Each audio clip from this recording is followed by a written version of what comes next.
Hello, everyone tuning in to JMC. This week's is Speaking with the Village. It's the third Wednesday of the month, and every third Wednesday I come to you for a little bit of insight into the world of fostering, whether it's through interviews with experts or people in the field, or just some fun information or useful information that pertains to fostering, foster parents, foster children, and all the sorts. Last month, I did the first installment, or one of the installments. I could probably do 5 to 10 of these, and maybe I'll sprinkle in a few more later next year or early next year if there is a lull in people available to come onto the show, or topics that I've come in. But community resources for foster parents. So a lot of foster parents reach out, and one of the first few questions they ask if they're new foster parents is,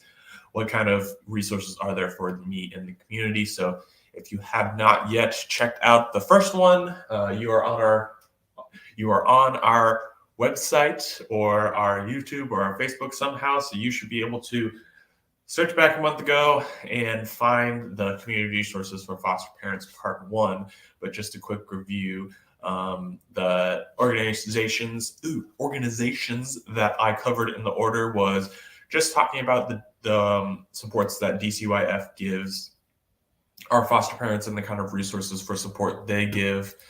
I talked about Compelled to Care, an amazing community organization that is just focused on the support of foster parents. They are doing some awesome things here as the holiday season comes about. So feel free to check them out on their Facebook or their website. If you want to give or serve foster parents, they do a great job of finding ways to help. And whether it's finding ways for you to help or finding help for foster parents and creating some awesome activities. And then lastly, I covered FPAWS. It's the Foster Parent Alliance of Washington State. They are a collective of volunteers and parents that are foster parents, wearing one of their shirts, Families Helping Families, is really what it comes down to. It's foster parents helping each other and supporting each other. They have some great resources, but also just a means of support or training for you as a foster parent. So those were the 3 I covered in the last video, but I have 3 more websites in resources. They're not just websites, but I kind of like to present their website because that's some of the easiest way to get to know an organization, is just to kind of shop around on their website and see what do they have to offer and what can you utilize with them. So, oopsie, jumped the gun a little bit. First, the organization that I'll cover is the Alliance for Professional Development, Training, and Caregiving Experience. This used to be called Alliance for Child Welfare. It is now just called the Alliance. It's still, is to help support the welfare of our parents and the training. This is one of the first community resources as a prospective foster parent that you will come in contact with. The Alliance helps administer a lot of trainings that will be required of you upon continuing education. Sorry, that's kind of distracting over my face. But they also provide continuing support as you are licensed to be a foster parent. So there is the website down at the bottom, risewiththealliance.com. This is the landing page you come to when you click on that. When you start with JMC, we have a great in kind of instructional way to go about starting your training, the core caregiver training. That's what you have to start and have to complete to be a foster parent. But once you're a foster parent and you're already established, so we'll go to programs, development, and support for caregivers. And let's do current licensed caregivers. So as you can see, they support kind of all walks of caregivers, whether it's kinship caregivers, people who are prospective caregivers. They also have development for professionals and social workers. This is where a lot of our staff in our staff residential homes, as well as myself and our leadership, gets their training. There's a lot of training resources that the state approves, but this is one that is a very accessible and a go-to for us. So here's where we land when we're talking about current licensed caregiver support. There's 3 things right here. You can get some individual support for specific issues, which is great. Then skill development, this is the training courses that they give you. So they have a lot of e-learnings. You have to be, you're a mandatory reporter as a caregiver. So they have you watch that video. They have specialized topics like they mentioned before. But then one of the great resources that branches off from the Alliance is Alliance Cares. So I'll change the banner on the bottom there. And this is the website that it lands on. So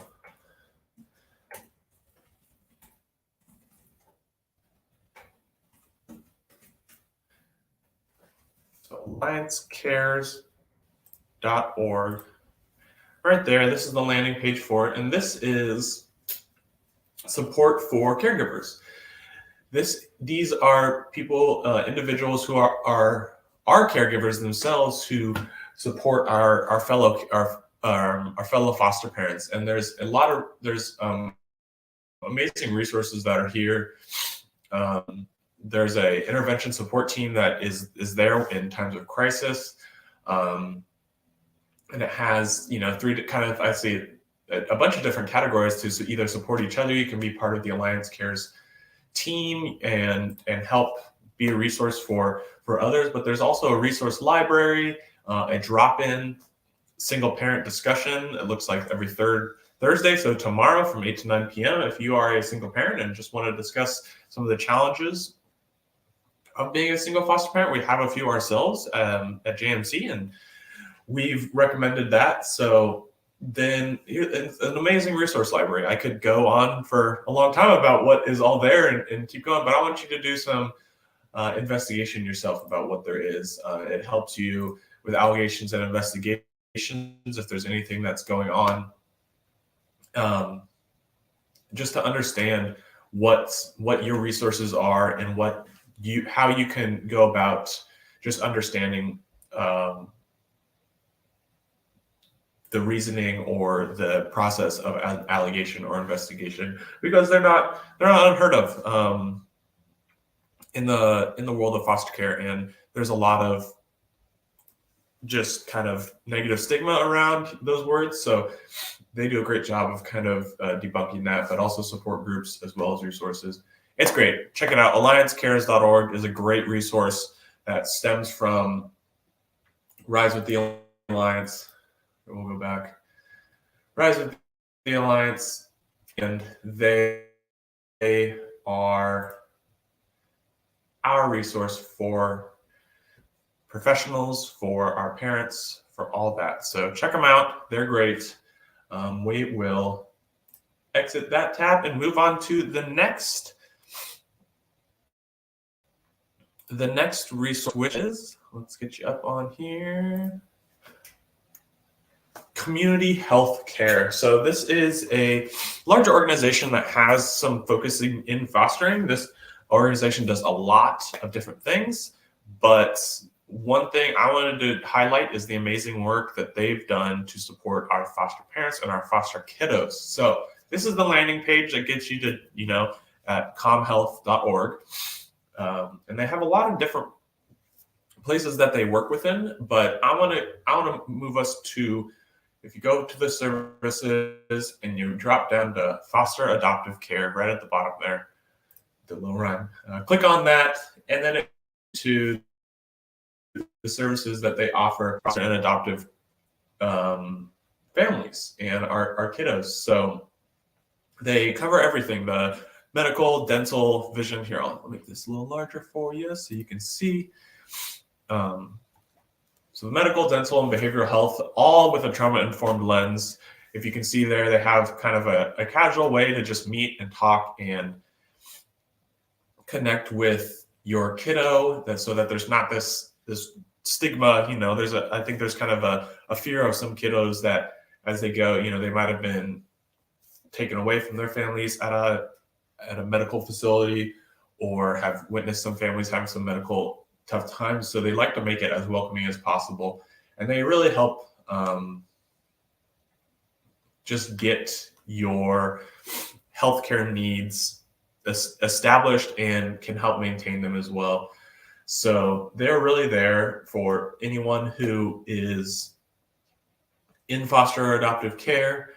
They have other providers that they also refer out to, but you can go visit them at the Hilltop location in Tacoma there. So that's right in Region 5. We serve this community, but if there's other providers, it's a great, they connect you with them.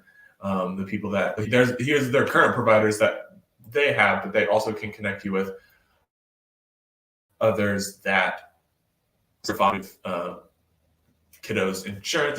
This takes the Medicaid and Medicare,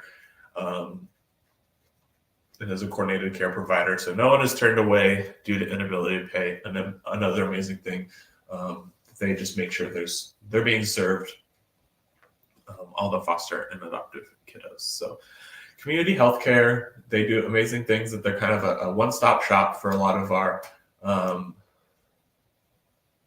parents who are in that region, and they have family inclusive rooms. They can refer out to specialty needs as well. So check them out right down there, comhealth.org. As you can see, you can go to services and go to foster and adoptive care. You can check them out as well anywhere else of their other locations. They do great work and have great teams as far as I've heard from everyone who's experienced them. But and I guess I could put their nice little logo on the top. There they are, community healthcare. Like it says, medical, dental, and pharmacy. It's all there. But let's move on to our last one. And like I said, I have 3 from the last one, but there is many more that in theory we could really cover during this time. I just want to make sure that you have time to explore. You set aside some time to listen to what I have to say about each of these, but also set aside some time for yourself to. Last, another just like a support page for families at Family ESS. So that stands for Family Education and Support Services. So familyess.org. They're an amazing organization that serves a lot of different counties.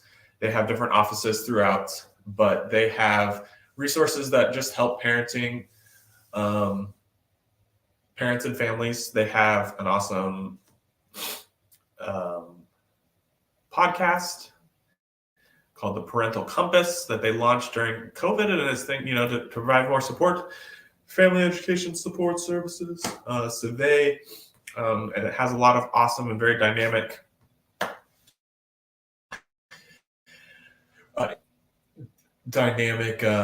topics that they cover. So let's zoom in a little bit more on family education support services. So as you can see, here are some of the mainstays of their support and some of their trainings. They serve Grays Harbor, Lewis, Mason, Pierce, and Thurston County, so the South Sound region, as well as a little bit further south and a little bit further west. But one of the resources that we use here at at our staff residential homes is the QPR suicide prevention training. So it's question, persuade, refer, and it really just helps our staff understand the best way to go about addressing kiddos that are having suicidal ideations. And it's all the things that they provide are evidence-based trainings. So they are going to be approved by the state as your continuing education. But as you can see here, that's not just those few things. There's support groups, but there's also individualized training. There's, like I said, the Parental Compass. This is a great podcast to listen to. If you got some spare time, you want to listen to a parenting website. Let's see what Building Empathy Through Volunteerism. That was the last episode they did, which was, it aired or it came on today. They do Raising Children in the Digital Age. Another great, supporting neurodivergent children. They have guests every week that speak about just different teen academics and mental health. So crucial. So Parental Compass, a great part of family education support services. That is on their website and something you can explore further. So once again, calling up on that 15 minutes. If you listened before, that's kind of that time frame I like to hit to say, now it's up to you to go out or reach out and ask, how can I be a help? How can I grow with these different organizations? What can I do to further my understanding or my support or my skills as a foster parent or as just a advocate for foster children? So if you have any questions about any of these resources, I'm only using, there's a lot of resources out there, and I'd love to give you all of them I have, and I can, but I really want to put the ones on our Speaking with the Village that I've engaged with, or we've had parents engage with, or I've had personal connections with, because I can really advocate for what they do, and I can answer as many questions as, or connect you with the right person. So please, if you have any questions and want to shoot me an email, there's my email down at the bottom. I also have my work phone, easy way to text me and say, hey, Josh, I saw this thing that you were talking about on Speaking with the Village, and I want to learn more. I want to be connected with that organization. Feel free to shoot me a call or text right there. But we're just glad that you stopped by and you're looking for ways to grow yourself as a foster parent or learn more as a foster parent. And we hope that you have a blessed day. And if there's anything that we can help you, support you with in your journey of fostering, please reach out to us. jmckids.com has a communication portal that will reach out to me, and I would love to chat with you. So thanks everyone for stopping by, and hope you all have